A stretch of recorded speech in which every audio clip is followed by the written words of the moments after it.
All right. Good evening, everyone. It's evening here in the UK. That's why I said good evening. I don't know what time it is where you are, but I know it's still evening in Nigeria. So wherever you are joining us from, I thank you for joining. Today is an important topic that we want to discuss. And this is something for those that are close to me that I've been discussing with them is about how we see human beings. Everybody knows this. They see human being, or we see human being as the culprit when it comes to cyber attacks. So today, what we shall be looking at is why are human beings seen as the weakest link? Because of many things that we do ourselves. So today, when we go through all this, you shall see how you can make yourself not to become one of the links that are weak that the attackers would use to attack your organization. So that is the essence or the reason why we're having this session. So without any further ado, I want to bring to your attention in the beginning, security was what? It was viewed as a perimeter to be defended. So everybody gathers around and say, okay, we need to do this, we need to do that, and mention many things. So the initial approach that we had then was to do what? Protect information and data by securing the system parameter. We identify the system, we identify the data, we classify them, we do all sort of things. Because our focus then, up until this moment, is about technology-based solutions like firewalls, operating systems hardening, and network protection. Pardon me. So if you look at the cartoon on my right-hand side, we have the perimeter of defense, you have the firewall, you have the training you have made your employees to go through. But in the end, we discover that it's not this technology that the attackers actually take an advantage of. What they take advantage of are the human users by way of social engineering them. You receive phishing email, you click on the link, it takes you somewhere, you click on many things, and before you know it, these attackers, they have access to your protected data. So underlying philosophy is that if the system is technically secure, the data within it is safe. However, this is not the case because human users of the systems are not part of the security model itself that we are designing. We just focus on the system that we're designing. We just say, we need to have policy, we need to have this, we need to have that. So what is the flaw? What is the weakness? It fails to account for the fact that the attackers are leveraging on the human beings that we are putting in front of these systems, people inside the organization. Then you must have heard about many things you hear about many companies that have been attacked this year, particularly in the UK. You hear about KNP, 158-year-old organization that was attacked, and many other things. You've heard about Jaguar Land Rover, you've heard about Marks and Spencer, and so many other ones that we don't know. And recently, some councils in London were affected. So there are many researches that are going on about this. So as practitioners like myself, what do we need to do? We need to highlight this. Therefore, human factor is the critical thing that we need to look at. And it's often overlooked. So for decades, organizations, they've been investing heavily in technical defenses, firewalls, advanced security technology, and protected networks, while essentially this approach overlooked this critical vulnerability. And it has been confirmed. According to IBM, cost of data breach in 2018, they cited it in all other materials as well. 27% of data breaches are caused by human factors. So if you say something is 100%, 1/3 of it is caused by human beings. So if you take away that 1/3, you'll be surprised that the technical aspect, I may not have it there. They said it's about 87 or to 95% of the remaining things about the technology are caused by human beings again. Because human beings, we overstate our confidence. Therefore, human element is not a bug.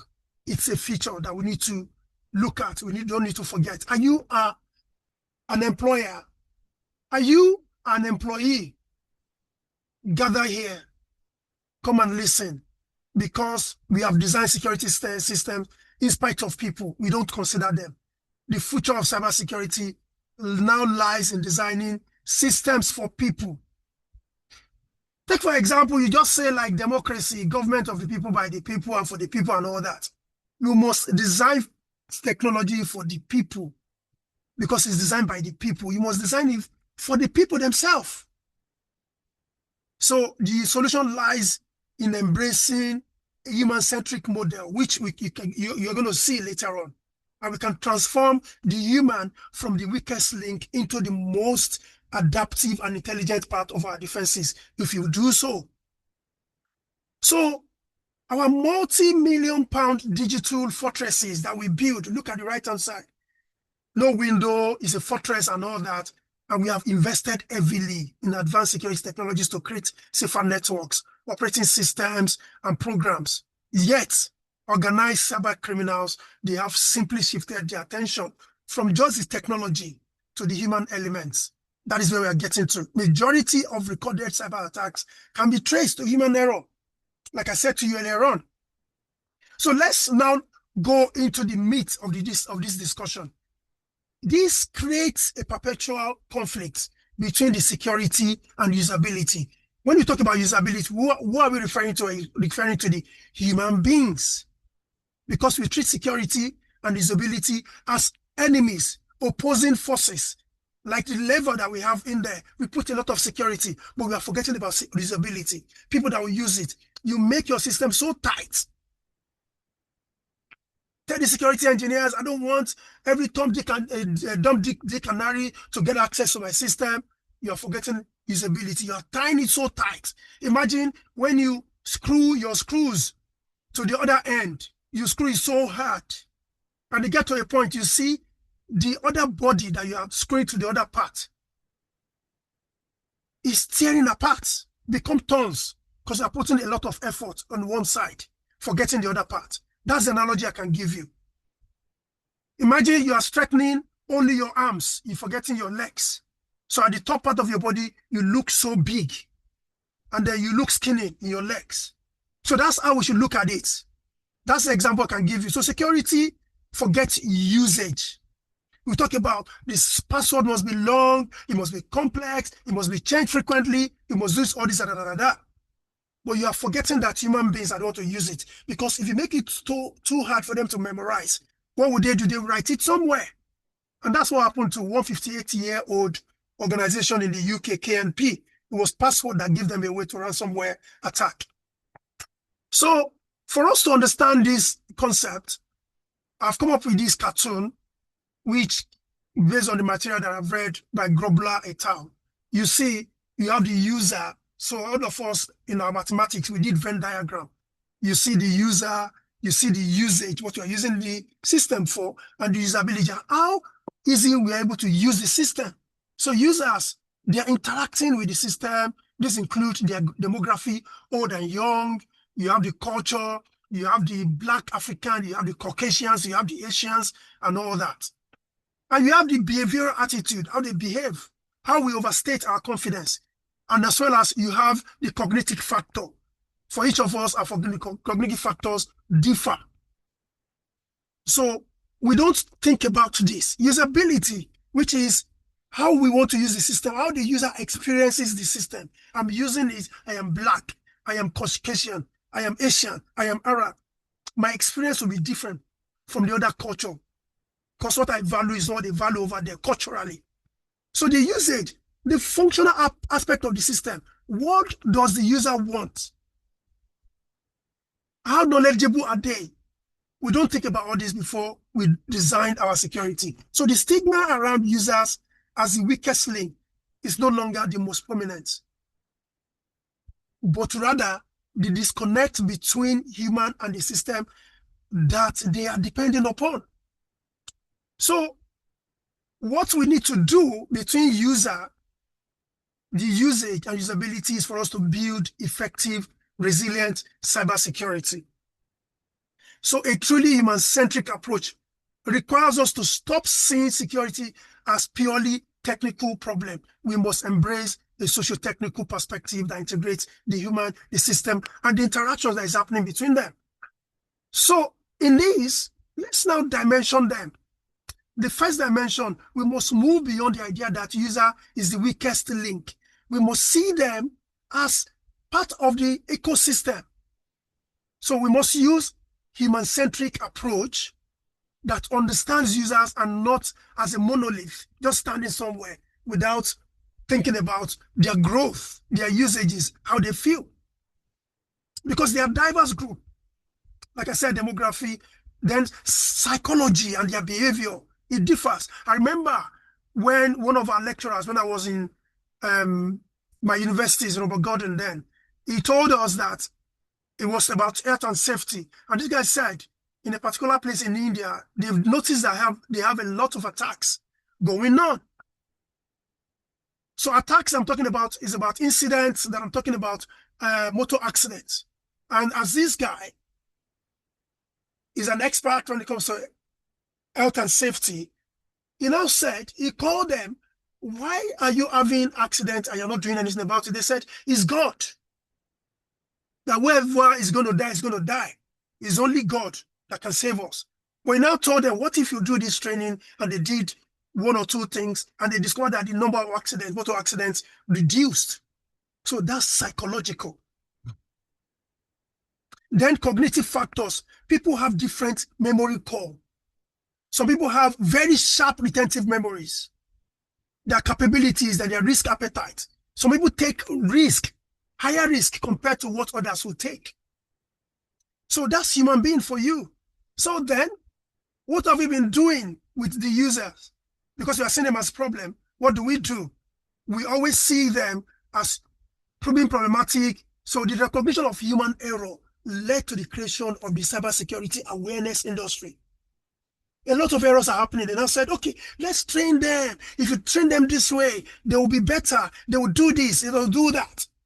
And the goal was to educate users to make them a stronger part of the defense.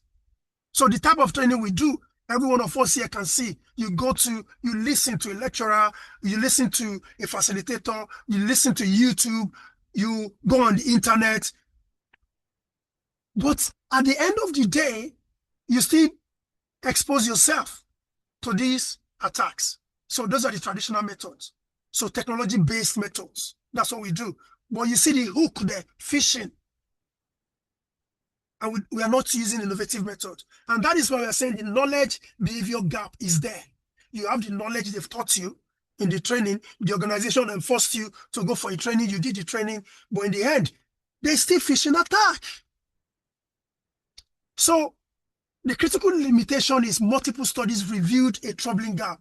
A survey of students at California State University found the major problem with security awareness is not a lack of security knowledge, but rather it lies in the way students apply that knowledge in real-world situations. Some of us in the organization, some of my mates, even myself in the past, have clicked on phishing link because the way it was crafted. So that is human being for us. We are forgetful. So let's go to the second dimension. Usage, functional measures. The intended function of security system, which often communicate with technical jargon. We do a bunch of jargons that we throw out to people.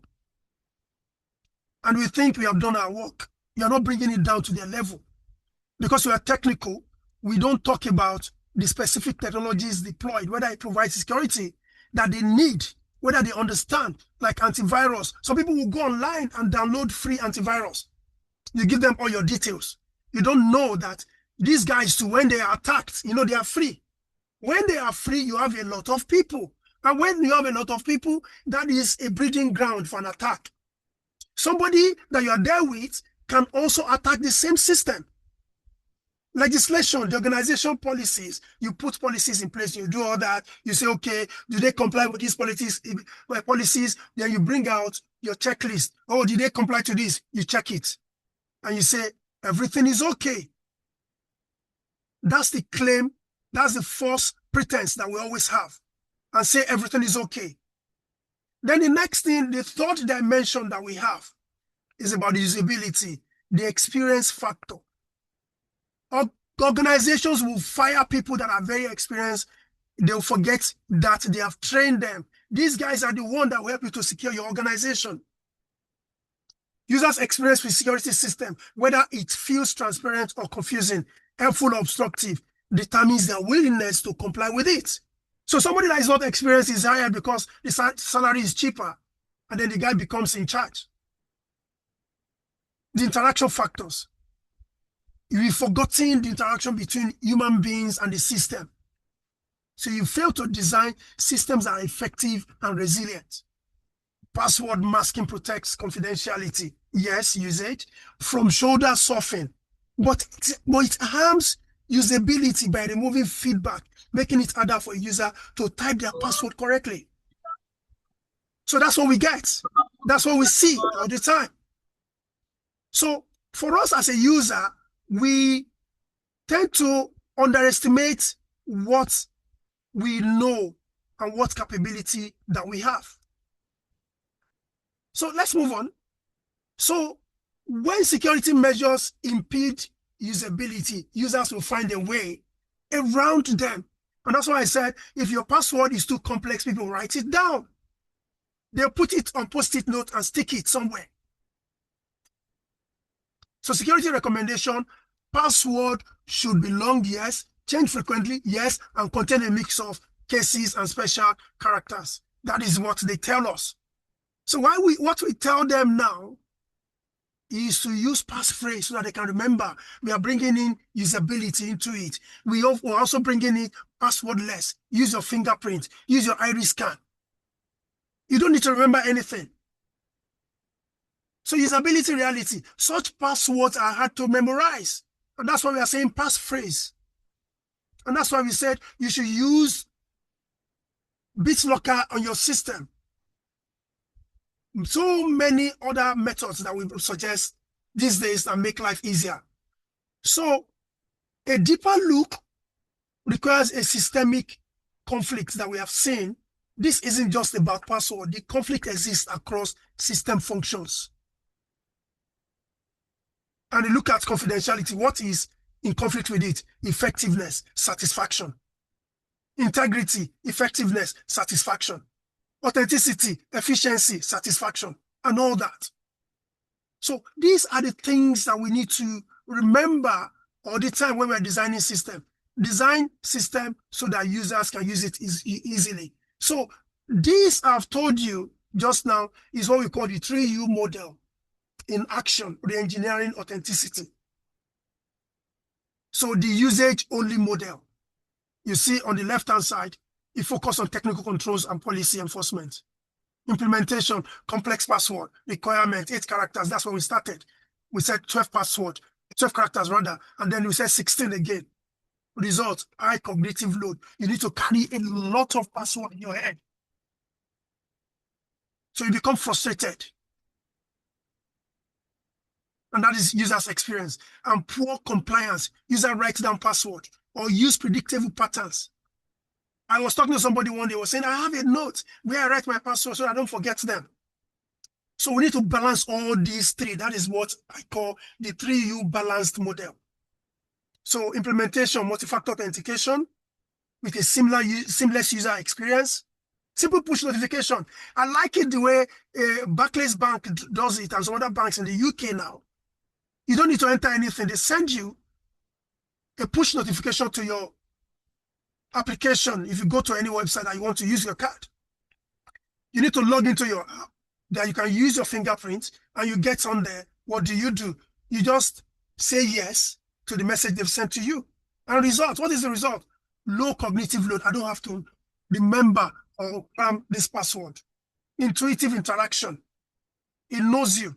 And strong technical controls. Usage. The most secure part is also the easiest. So from awareness training to behavioral change, that is what the focus should be. Usage-focused training, we talk about policy compliance, we talk about methods, annual classroom. Yeah, have you done your Cybersecurity annual training. Are you compliant? That's what we get. But outcome, temporary awareness, but minimal long-term change in behavior. So what should be our focus in training? Lasting behavioral change. If somebody behaves in a particular way, you train them especially in that way. Methods that are coming up innovatively, we have gamification. You use game to teach people cybersecurity. Scenario-based learning. Tell them the scenarios, what they're likely to face. And that's why you see the military, they do those dry runs for them. They do simulated training for them. They know what they're going to face on the field. We need to do the same for the users. Adaptive content. You do the content around the people, particularly on what they are bound to face. You don't just do it because they said we should do the training. Okay, so what is the goal? Is to build a resilient, built-in security culture. A resilient, built-in security culture, and that's the 3U model. It shifts our objective from simply implementing security controls to engineering a resilient socio-technical system. At the top, you see what you build is a fragile one, glassy system that when people touch it, easily breaks. When attacker touch it, they easily get into our organization. So build it like a wire that is flexible, that can wrap around. Because we must move from a security built-in system approach to a resilient built-in socio-technical system approach based on design patterns that account for the interdependencies between security and usability.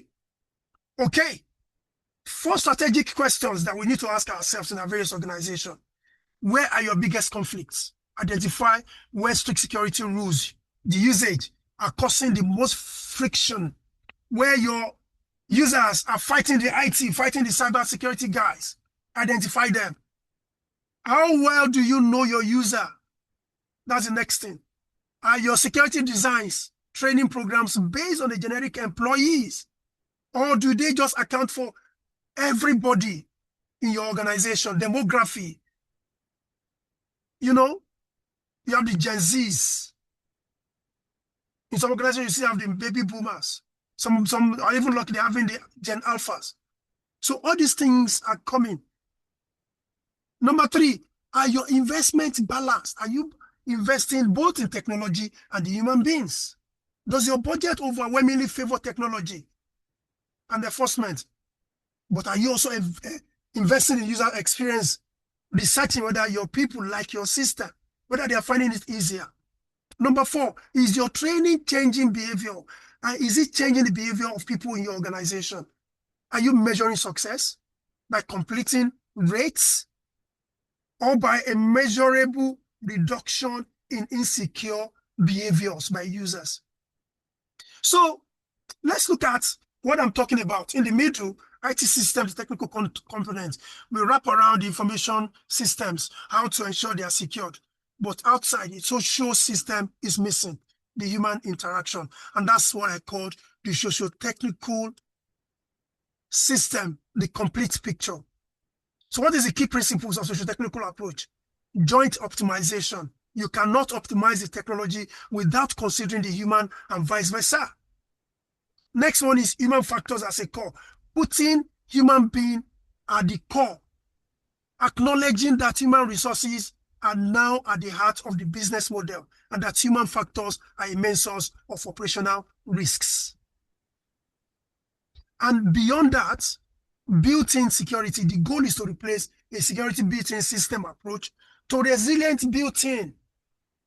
How easy can your system adjust to that? That's what we want. All right. Then, my people, case in point, you need to have an age-inclusive design for older people, older users, older adults. Because traditional systems just assume everybody. Because of that way of measuring, it fails to account for the diverse needs of older users who may face unique challenges. So a human-centric analysis is the one that allows the users to be studies because it shows that older adults may have greater difficulty discriminating between safe and malicious emails. They can't tell the difference. I may have differentiated informal ways of seeking help, believing if it's important, it will be a headline. If it's not a headline, I don't think there's a problem. Usability, complex authentication like PINs can be affected by age-related performance. People are forgetting things, especially with the elderly ones. Many older adults also express concerns about privacy and security in smart home devices. So we need to have age-appropriate trainings program, intuitive security interfaces, and what? Community-based support systems, which leverage on community collective efficacy, their literacy, to help manage digital privacy and security within older adult communities. Okay? We're getting there, my people. So, what is this approach that I've been talking to you about? The journey from technical war to human-centered principle. The evolution, let's recap it. The fortress we started with, we built walls, but learned that technology alone is not enough. Then the next, we started blaming human beings. Oh, human beings are the weakest link. We trained the user, but learned awareness doesn't guarantee security. Next, we now started putting a lot of efforts in security. So the balancing act is the next thing we discover. We faced a trade-off, but that pitting security against usability is what? It's a false choice. It's a false choice. The human ecosystem is the last thing that we now said must be part of our DNA. We now design for the whole system, understanding the intricate relationship between the user, usage, and usability. So if you have not gained anything today, remember, building efficient and resilient security is what we need. And the most profound security vulnerabilities are not in our code, but in the disconnect between our systems and the people who use them. So core principles for modern cybersecurity design. Empathize with the user. Understand them, please. Their context, their culture, their cognitive limits, their motivations. Design for usability. Make the secure path the path of least resistance. And then empower with control. Give user meaningful control over their data and privacy. Include them in your plans. Don't just think if, I don't think don't involve them. They don't need to be involved. Involve them in the design. Make sure they are involved. Build resilient systems, design socio-technical systems that can adapt and recover because humans are technology, and technology will sometimes fail. This is very, very important, and that is where I want to end this talk.